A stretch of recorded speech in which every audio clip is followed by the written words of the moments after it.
Prozac turns guppies into zombies is the headline. So this from Science News. And Zach, I'm sorry, I need this back just for a minute to pull up the original research. And here we go. Psychoactive pollution suppresses individual differences in fish behavior, says Crew Polverino et al. And okay, I'm sorry, Z. Thank you. What do I want to read here? Okay, the first paragraph, the introduction. In the last 2 decades, the variety and concentration of pharmaceuticals in the environment has grown substantially. Most pharmaceuticals, including psychoactive drugs such as antipsychotics, anxiolytics, which is anti-anxiety meds, and antidepressants, are only partially absorbed after ingestion, and once excreted are not fully removed by wastewater treatment. Such pollutants make their way into the environment via wastewater, remaining biologically active in aquatic ecosystems. As a result, pollution by psychoactive drugs is now ubiquitous in aquatic ecosystems around the world, entering food webs and accumulating in living organisms. And environmental contamination by pharmaceuticals is global, substantially altering crucial behaviors in animals and impacting on their reproduction and survival. A key question is whether the consequences of these pollutants extend beyond mean behavioral changes, restraining differences in behavior between individuals. I don't think I need to read all of this. To understand the proximate mechanism of underlying these changes, we tested the relative contribution of variation within and between individuals to the overall decline in individual variation. We found strong evidence that fluoxetine, which is the name of Prozac, erodes variation in activity between but not within individuals, revealing the hidden consequences of a ubiquitous contaminant on phenotypic variation in fish, which is likely to impair adaptive potential to environmental change. In English, that is, what that means is that basically fish are much less likely to show wide variation from the mean of what their personalities at the population level are if they've been exposed to even low levels of Prozac in the water. And apparently most water supplies in most of the world are at this point awash in low levels of Prozac, which is something that I actually did not know. That high levels of Prozac in the water are going to be the case at basically near sewer outlets. But these low levels actually render these, they looked at guppies, they collected these guppies from one of the few places, I think it was Australia, where there's really no Prozac pollution in the water. And they put them in a lab for, I think it was 6 years, and exposed them to lab conditions in which there was no fluoxetine, low levels of fluoxetine, or high levels of fluoxetine. And at both high and low, they found that these fish were just much more likely to be average than behave like average fish than they did when they were not exposed to Prozac at all. And I remember when Prozac was becoming a thing, right? And this was sort of the description. You'd be like, well, you expect your moods to be like this, and some people's moods are way high and way low. And we need to flatten it out, and it's just this flattening. This is the really nasty flattening the curve, unlike what we're trying to do with COVID, right? And maybe you don't want to flatten people's moods so much that they cannot actually experience and respond to the insults and joys that life throws at them. And also maybe the fact that this appears to affect fish in the same way suggests that we ought not be doing this to, all of the vertebrates on the planet, including humans. Yeah, I mean, obviously all moods, good and bad, are adaptations.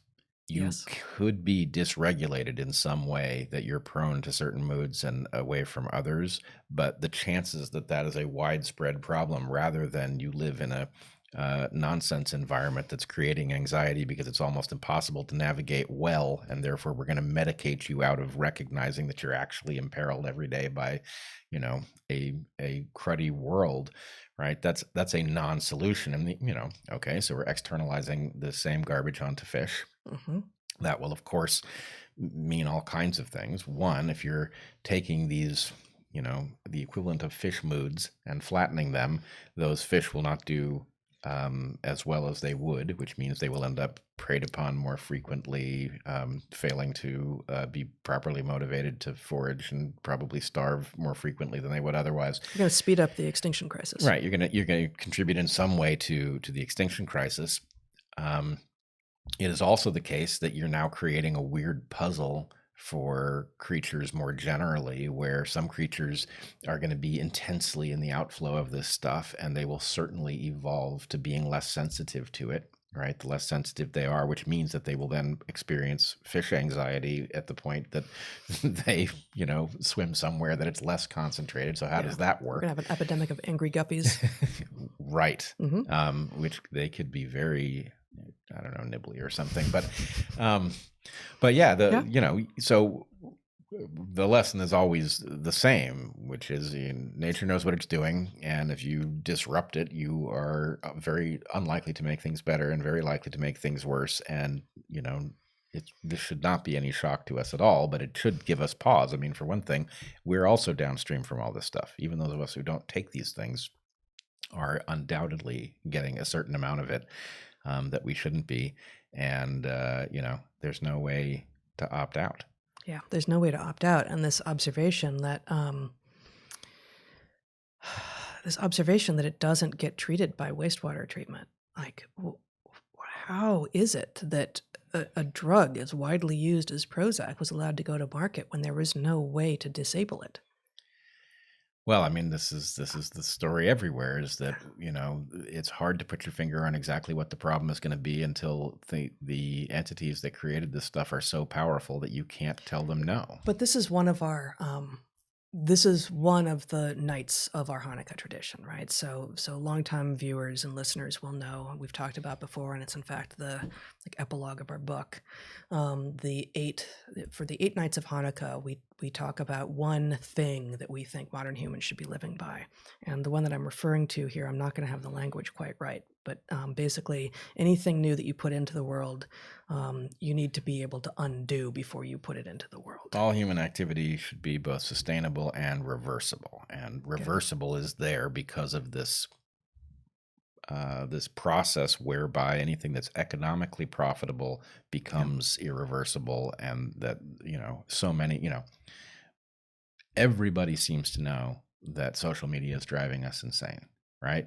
And yet it's not even conceivable that we could do anything like cut it out, right?